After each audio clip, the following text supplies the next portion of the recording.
as is tradition, it is a new month, which means it is time for a new shipment from my friends at Video Games Monthly. What's going on, everyone? I'm Jay, my channel is Square Pegs, and every month I pay for a box from Video Games Monthly. I get the 4-up box, which means I'm guaranteed to get 4 games. There's always a chance that I could get a 1-up or a 2-up card to get more games in my package. Now, what is Video Games Monthly? Video Games Monthly is a subscription service where you can get 3, 4, 5, or 10 games sent to you every month.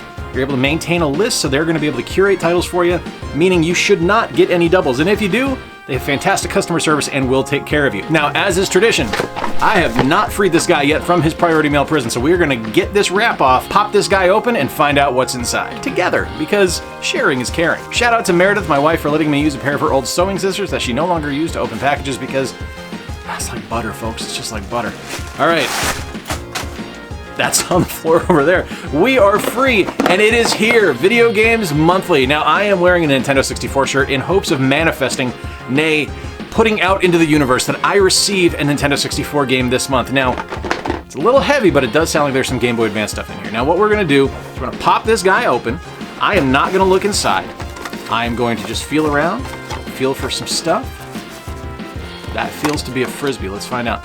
It's a Floydmania Frisbee! Floydomania's running wild on you, brother! What else we got? We got some cards. I got the social card. Now, if you share your experience with Video Games Monthly on social media, put some photos or videos up, and tag them, you are entered for a chance to win a free 3-up game pack, meaning you're going to get 3 games sent to you free of charge just for sharing your experience with the service. Next up, hey, I got a 1-up. It is time. I'm getting extra games. That means we're going to have 5 games in this card. Flung that across the room. This means we're gonna have 5 games in this box. I cannot wait to find out what's in here.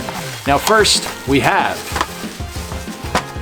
for Lady Laci and J-Luv 81, we have bubble wrap. Gotta love the bubble wrap pops, right? All right, now let's feel around here. I don't know what that is, but it's sealed, so that's gonna be the last one. That's a sealed game. All right, that feels like a map. Oh. All right, so what games do I get? Now, I get stuff, everything. I don't get anything modern. I don't get PS4 or Xbox One or anything like that, but I get pretty much everything else because I have so many consoles now that I'm game to get whatever, and I don't have a massive collection, so pretty much every time I get something, it's a treat for me, and I like to look at these games, give them a quick review, and tell you what I think of them in the immediacy. So first up we have, this is a Game Boy game. Let's find out what this is. It is... no idea. Hey, Game & Watch Gallery 3, that's super cool. Let's take a look at this. So Game & Watch Gallery 3 for the Game Boy Color, I think is kind of the sleeper hit of this box. Like, I think it's really neat. Like, the Game & Watch is such a phenomenal device, and to get this compilation of Game & Watch games that have a modern spin on them is super cool. Like, the Mario Brothers game is really fun and challenging. The Egg game starring Yoshi is really cool. I don't really care for the one where you're bouncing up and down and attacking the Shy Guys that show up, but everything else on here is really fun. Donkey Kong Jr. is great. The game with Toad where you're delivering the packages across the different birds is really cool.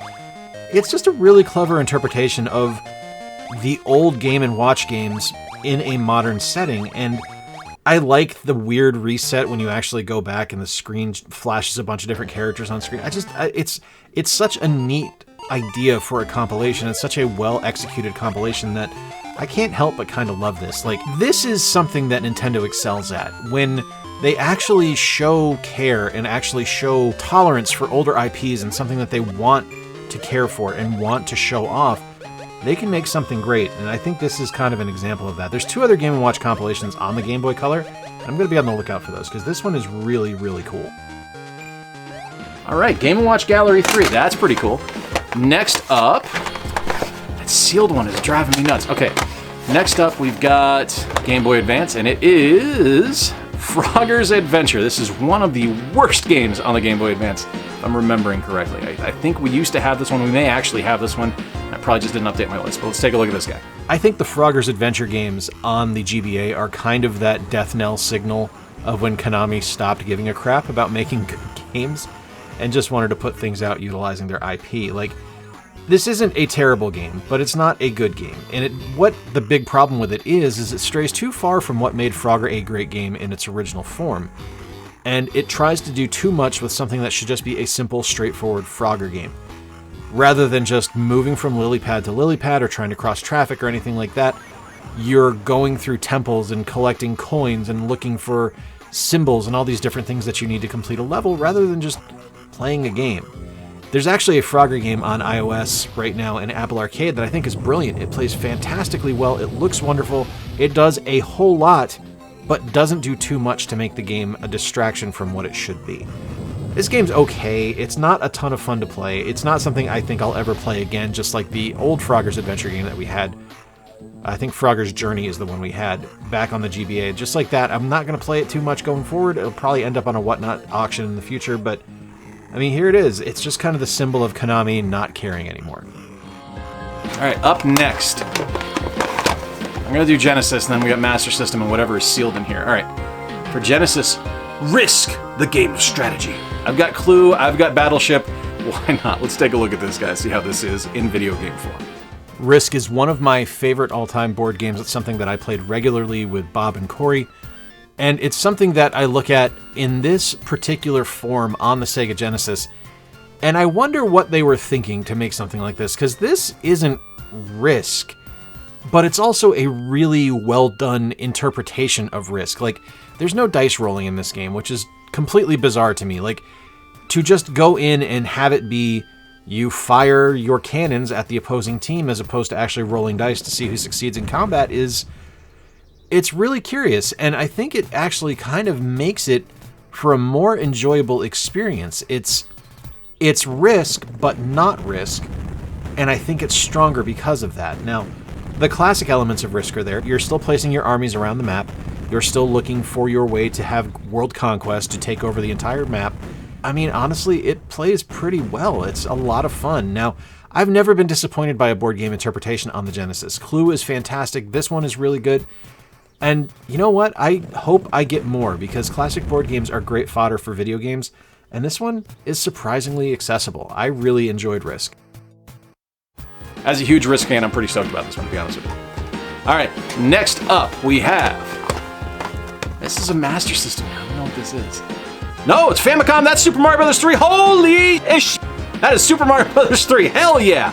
Woohoo! Famicom Mario 3. That is amazing. Oh. I've upset the animals upstairs. Super Mario 3. How cool is that? That's awesome. Let's take a look. Super Mario Bros. 3. What more needs to be said about this game other than that it is probably the single greatest Mario game released on the NES? And I know for a lot of folks, it's probably their favorite Mario game ever, and it's way up there for me as well, but it's just something I'm going to say for the NES is it really shows the creativity and kind of the idea factory that is Nintendo by turning something so basic with just a simple run button, a simple jump button, and turning that into just something absolutely massive. The different power-ups that are in the game, the different worlds that you're able to go to, the different designs on things in the game that are just such a leap forward, a graphical just acceleration from the original Super Mario Bros. And Super Mario Bros. 2, which, yes, I know was Doki Doki Panic, but the acceleration we see from that initial Super Mario Bros. Game to Super Mario Bros. 3 and what that path opened for future Super Mario Bros. Game can't be understated. Now, I'm going to be looking at this going forward in a video down the road where I'm kind of comparing the Japanese release to the US release and see what differences I can find, because a few things kind of caught my eye in the brief time I was capturing footage for this, but it's just such a wonderful game. If it is not something you've ever played, I'm surprised, but two, you really need to find a way to do so. It's available on the Switch Online service for the NES, and I really think this is a game that everyone needs to play at least once in their lives, because it's a groundbreaking experience and just something that is such a testament to the creativity and game design superiority that Nintendo exhibits. It's one of my all-time favorite games, and it's something that I can't help but be thankful for. And how cool is the box art on this for the Famicom version? Like, I love the classic yellow box for the NES version, but this one here, this artwork is gorgeous. Oh, we got another card. What's this? Something from our good friends at Premium Edition Games, advertising the Series 4 pre-orders with Wonderlings DX and Rain on Your Parade. I am a massive fan of the good people at Premium Edition Games, and I love the folks here at Video Games Monthly, so them teaming up and working together just makes me so happy. This is really cool. All right. This feels like a Game Boy or a Game Boy Advance game. It's a small square cardboard box. Let's find out. Oh. All right, look, this is a sealed Game Boy Advance game. Look, look, it's a casino game. These are not my thing. But the fact that I have a sealed Game Boy Advance game here, this is super cool. Not a huge fan of casino games, but a sealed game? That's pretty awesome. Look, I don't care how lame the game is, getting something sealed for a retro system in a box like this is cool as hell. And yeah, so Golden Nugget Casino and Texas Hold'em Poker. Now, I actually own Texas Hold'em Poker. I bought it on clearance, I think, at a GameStop for like $1 when the GBA was starting to go out of phase. And I liked actually playing poker. As much as I don't enjoy casino games, I actually like playing poker. So I got that to have it on my GBA at the time, and then it promptly stopped working. So kind of a blessing in disguise here to get this game back in my collection. It's the same thing. It plays brilliantly. It's Texas Hold'em Poker. I mean, there's not much more you can ask for. A Golden Nugget Casino, if you guys remember my last month video, not a huge fan of casino games. Like, Casino Kid didn't do anything for me. This one doesn't really do anything for me either. Like, I don't really want to play video game slot machines. I don't want to play video game roulette. I don't want to go to a video game craps table. Like, it's just, this one doesn't have the presentation value that something like Texas Hold'em Poker does, which actually has like really good digitized voice work in it. It actually sounds really good. It looks really good. This one, I don't know. Golden Nugget Casino doesn't really do anything for me, but Texas Hold'em Poker, actually pretty cool. I am pretty stoked about this one. I actually really like getting this. Not my favorite thing in the world, and I know I kind of crapped on it in the intro, but hey, not bad to get a sealed game in a box like this. All right, so final thoughts on this month's box. I mean, you can't go wrong getting Super Mario Bros. 3. I love adding stuff to the Famicom collection. I'm growing it pretty well, actually, over the last few months, thanks in large part to the folks at Video Games Monthly and my experience at Midwest Gaming Classic. So yeah, I'm pretty happy about that. Now, the other games, I mean, getting Game & Watch Gallery 3 for the Game Boy is really cool. I'm really excited about that one. And Frogger's Adventure for the Game Boy Advance, I don't really care about that. Risk for the Genesis, well, maybe not the best quality game in the world. It's Risk. Risk's a fun game. As long as it plays like the game itself, that's really all that matters. Cleanliness this month is actually really good. I've had a couple of months where things have been a little bit questionable as far as how well clean things were. I'm going to run over these with a 1-up card, just make sure that we get any dust or grime off, but nothing bad looking at it. All the cards are in good shape. There's no markers or anything on it, and the box that I got, the sealed game, I mean, you can't complain about that. That's pretty cool.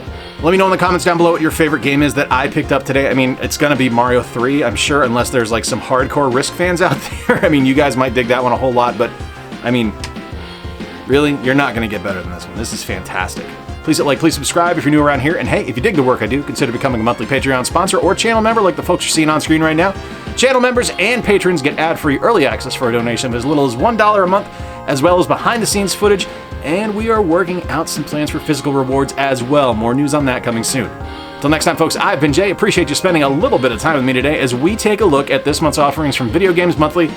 Remember to play more games, stay square, and take care. I'll talk to you soon.